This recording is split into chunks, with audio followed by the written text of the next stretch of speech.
tell you they're proposing a baby tax in the U.S., England, Canada, Australia, Europe, pretty much everywhere the banks control things, because the banks are the eugenicists. So they set the policy in the big international banks. Baby tax needed to save planet, claims expert. And so I just told the guys, I said, Google search tax on babies, carbon tax. And there it is on screen for you. That's the News of Australia, news.com. And I want to not just go over the fact that there's a planetary world government that is setting up a global carbon tax to destroy all industry so that populations are unsustainable, but the mindset of these people and why they're doing it. They are not doing it to even help the planet. And they're on record bragging about this. But their low-level minions that follow this Gaia religion, they are doing it for the planet. And so we need to stop being children here and stop denying this is going on. I have posted scores of textbooks, government documents, United Nations Biological Diversity Assessment 96, 89, State Department Memorandum 200, the books written by His Royal Highness, the Duke of Edinburgh, Prince Charles' father, Queen of England's husband. And there's thousands of these. I've made a film about it, a 2-hour, 40-minute film called Endgame Blueprint for Global Enslavement. Stop denying this if you're driving along in your car, listening in Los Angeles or Chicago or Austin, Texas or Miami or Buffalo, New York. Stop living in denial. If what I'm saying is true, isn't this the only issue? Isn't this the most important issue? This is why they're setting up world government, why they're bankrupting the world economy. And they brag and say they are.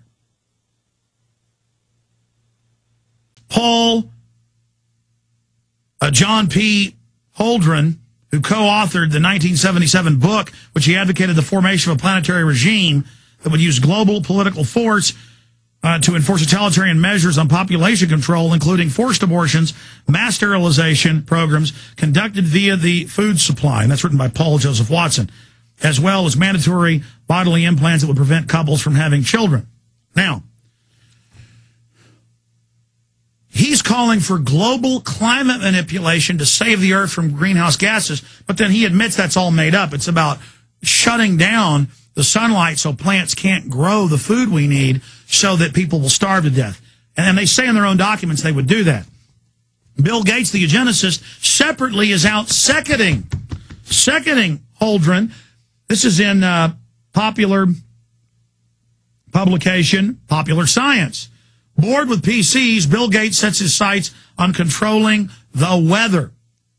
Oh, and it's exactly what Stanford Research Institute certified in 1967 that Ben Livingston, the father of weather weapons meteorologist, broke here on this show.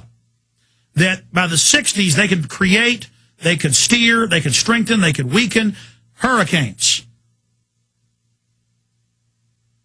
They're going to use this stuff against us and then say, oh, look, the Earth's having serious problems. We've got to take all your rights. We've got to have a global carbon tax or the hurricanes won't stop. And now they've been caught doing it. It's all in this textbook, How to Do It for World Government. This is a policy textbook for continual education for university heads. And there's university heads listening everywhere. They get off on this power. They're like, well, we have to do it for the earth. But that's a mid-level compartmentalization. At the top, it's all about control and power and controlling the future. Jeff? Alex, can you hear me? Yes. Yeah, I'm going to give you another headache, but I'm going to try to be nice to you, okay? You got the wrong information about the Roman Catholic Church. The Pope did not call for world political authority. If you take time to read his encyclical, there is no mention of world political authority that he put in his encyclical. But it is true that Pope John Paul II did call for a new world order in Latin. He did have that weird group with hundreds of religions there at the St. Peter's Basilica calling for it. I have the clip in Latin. My wife speaks Italian. I had her watch it because she lived in Italy for 4 years, and she said, no, yeah, he's calling for a global political authority, a loving globalization, and Ratzingers called for all sorts of stuff. I mean, Pope Benedict.